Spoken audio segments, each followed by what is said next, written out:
What's up, guys? Talon back with another video. I had a viewer in the comment section request that I retest PUBG with hyperthreading disabled, I guess, in order to simulate the i5 8600K.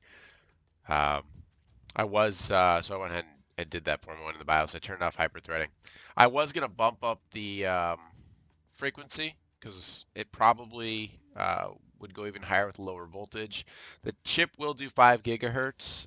There's a one-click 5 gigahertz like default profile in the Asus BIOS, but it applies like 1.41 volts or something to it. Obviously, I can go back and manually tweak that, but I'm finding some difficulty in doing that. If I bring it down to about 1.39 or 1.385, I get stability, but at the same time, it still fluctuates. It kind of goes over 1.4 volts here and there.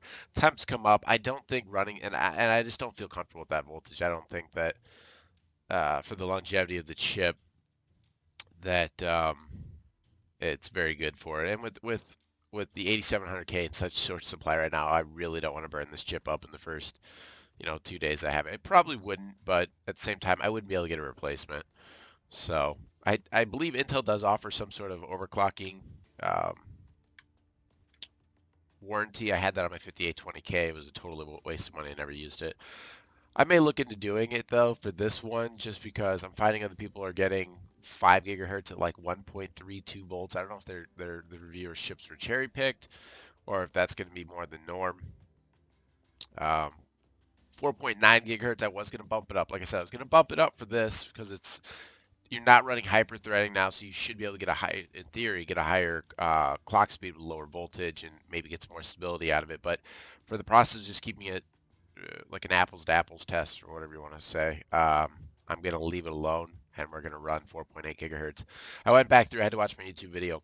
This is the settings that I use. And the reason I do is that I find that I've tested these settings even before I had this chip. And this causes me to get the best visual experience in the game with the least impact on FPS. Some of the settings that are on Ultra don't really affect your performance as much.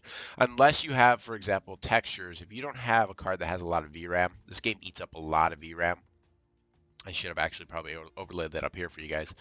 Um, you could probably run into some hitching, I think, or stability problems with the game if you run out of VRAM on that. So I would say that watch your VRAM usage if you're wanting to mess with this. But textures typically do not give you an FPS hit in any game. I don't know. A lot of people I guess they just don't understand that. It's loaded into the VRAM, but it really doesn't affect anything with it's going to affect the visual quality for sure, but the FPS really are not going to take a hit. So if you really want to make the game look good, don't put this on, you can put everything else very low, but crank this up a little bit, and you're going to get a much better looking game. The texture is just going to look so much better, and the clarity is going to be there. But the other effects that are going on, they're actually being GPU rendered, CPU rendered, whatever you want to call it, are the ones that are really going to give you the processing hit. So these are the ones, certain ones like shadows and foliage. Obviously, these are on very low because you're at a disadvantage if you don't turn this on very low, because now guys are hiding in the grass and you may think there's grass there, and he has his on very low, and he's seeing you clear as day. So hate motion blur. Everything else is 1440p, 144 G-Sync display. Yeah, pretty much everything else is just it's stock. I haven't messed with anything. Same settings as the previous video. 4.8 gigahertz. Didn't bump it up. I did bump the voltage down a little bit. I'm still kind of tweaking with that a lot. I just kind of set the other video to a value and ran with it and was able to get obviously to be 100% stable. It hasn't crashed to me. So, nice little happy ground on it. So let's get into the game. This video, I do have the audio turned off from the player, so hopefully we won't have more very mature people screaming. And so far, it's actually performing really well. This game, I feel like the performance is really, really tied to your connection to the server. I've noticed that it just seems like FPS is actually really tied to the server. I think Armor's the same way. But running around the lobby, it's, I mean, I used to, with my 5820K, I used to get like 60 to 70 FPS, and that was at that was at 4.5 gigahertz on my 5820K. And I'm running around right now with these settings, and I mean, we're seeing 100 FPS, very crowded, lots of things going on. The performance of this chip is phenomenal. It's unbelievable. I'm getting, in some cases now, I'm seeing over 30 FPS more than what my 5820K was doing. This performance is insane. I used to be behind the airplane in the 5820K here, and you'd see about 60 FPS-ish, 65. So, yeah, right now we're 95 FPS, 96. So that's a 30 FPS, 25, 30 FPS gain, you know, depending on where we're at. So I would say that, yeah, this was definitely a significant upgrade over the 5820K, even though it's still an excellent chip in my opinion. It is an older 6-core, still capable, especially when it overclocks. It overclocked like crazy. I did 4.5 gigahertz at like 1.275 volts, and did 4.4 gigahertz at 1.23 volts. So it was such, I really hit the lottery on that chip.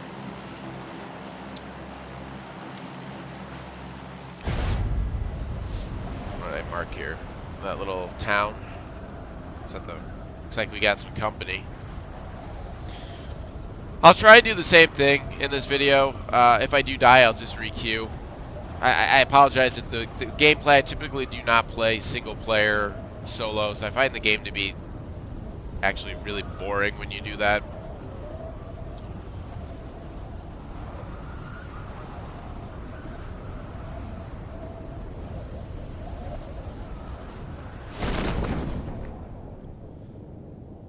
Usually play this game in duos or squads. And, you know, I'm focusing primarily on here, just testing. I'm going to try and just get a gun and... Where'd that guy go? Did he land here? Did you guys see him? Yep, there he is. Oh, good. On a roof. If he gets a gun here, I'm probably toast. Let's see. Pistol, yes. Get this loaded. He's going to get a gun and just run here. That's what I would do. Yes.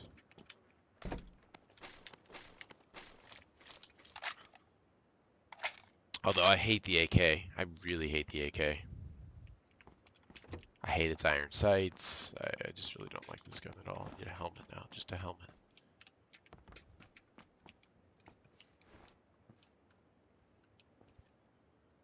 Look, I mean, pegged at 104. A G-Sync's on, so that's why it's not going above 144 FPS right now.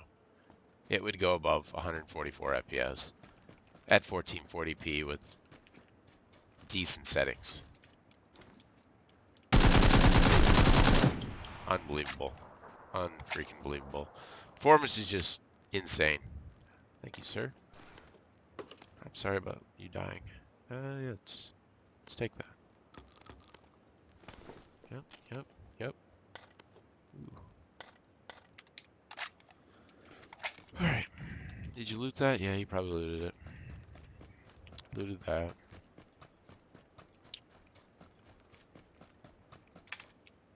They need to add vaulting to this game. It is extremely frustrating to try and jump a fence that's at knee height. Just sit there and bounce off of it.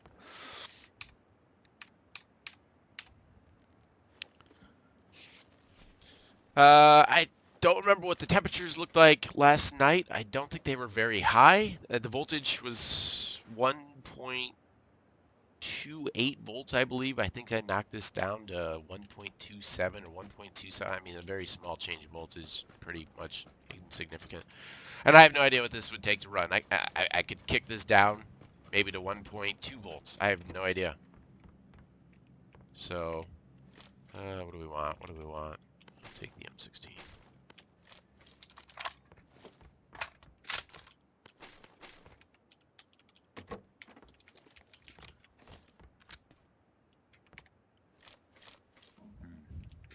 I really kind of want the UMP, but I don't at the same time. I don't want to get rid of my AK.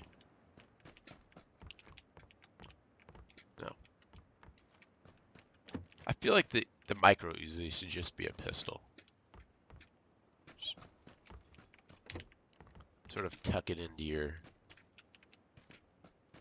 pants. Let's get rid of that. I don't want it anymore. Get out of here. Alright, I think it's a pretty good time to test these settings out. What do you guys think? So same settings. I think I can remember to come back to them because I do think this gives you the best visual quality. I'm going to show you guys though really quickly. See how the game looks. Looks pretty decent. How many FPS is that? It's kind of bouncing around, so it's hard to do this test. 130 FPS. This should not make a difference. Very big. Okay, so it actually went down and the game just looks like mud. 126 up. Okay. Oh.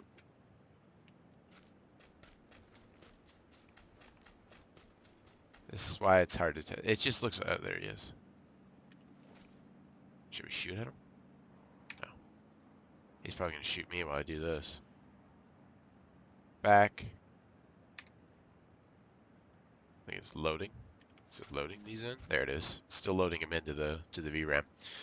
So, still getting ridiculous FPS, and the game doesn't look like total trash. Much better. Less muddy. Let's go ahead. Let's go to Ultra. Good FPS, settings. Ultra, apply. Still pretty good FPS. 94 frames per second, 97, 100. So bouncing around, really smooth. Obviously, we're in a very open area. There's nothing out here, but I'm trying to, I kind of did that yesterday. I'm kind of trying to keep a close comparison. It is a pretty game, though. But really good performance. Can't see me. I'm in the tree. This tree probably doesn't even render on very low. Let's go ahead and go to high. Kicked it up a little bit. I don't even perceive a change in the visual quality. And we're getting over 100 frames per second. So I think it's safe to say at this point that the i5 8600K is going to be a phenomenal CPU to pair with even a 1080 Ti, 1080, whatever you want. And I do think on a game that's very CPU intensive, because I think you can see if you look at my CPU usage, it has gone up. It's definitely higher than it was yesterday, at least I think. Temperature's still very good. We're, for the most part, under 50 degrees Celsius. And I have not delidded. This is on a regular 8700K simulated right now to an 8600K. I use PK3 thermal paste, thermal grease, whatever you want to call it, but it's running the stock Intel toothpaste under the internal heat spreader. Medium. Man, let's see where this thing. CPU usage should continue to go up as FPS obviously goes up. Now you can see, now you can really start to perceive. And the reason you're seeing that, why does it look so blurry, is because it lowers the textures down. I think that's what's happening here. I bet those buildings will be clear. If I go back, go to textures, go to ultra. And now they don't look as muddy. A lot clearer looking. You can see better into the distance. But yeah, that really looks like mud when you do it. And low. Somehow low looks better. 140 frames per second. You can see the CPU usage now in the 60s, 70s on some cores, 50s. Okay, so it's kind of really is hammering that third core for whatever reason. That third core is its favorite core to beat on. I don't really understand it. It doesn't seem to spread it out as well as other games do, but it seems it really loves the third core on this.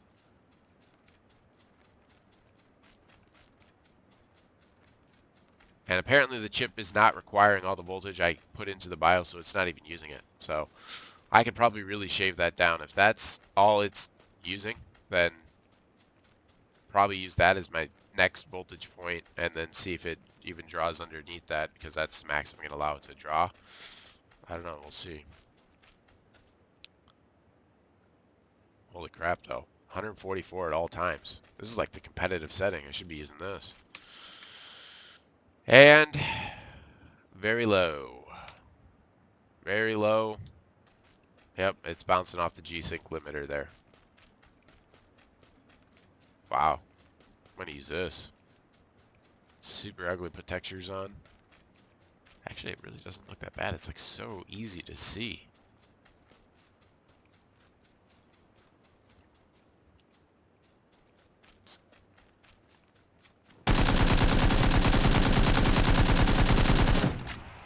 You can see CPU usage on that core just got up to 83%.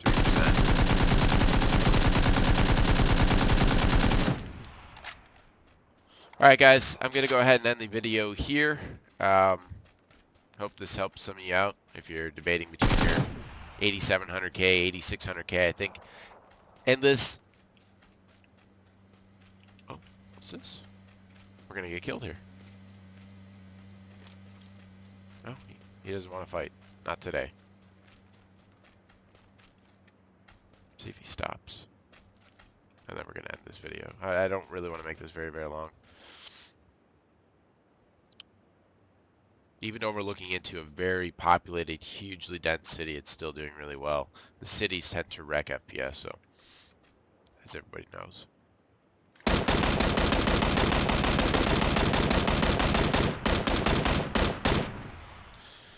Alright, I'll upload some more videos later. I'm probably going to upload a Battlefield 1 and a Rainbow Six Siege benchmark as well. I probably won't use the canned benchmark on that because you can run that benchmark 10 times and get 10 different FPS, at least from what I found. I don't understand how a canned benchmark could be so inconsistent, but it is. So I'm going to end the video here, guys. Hope you enjoyed it. I'll catch you guys later.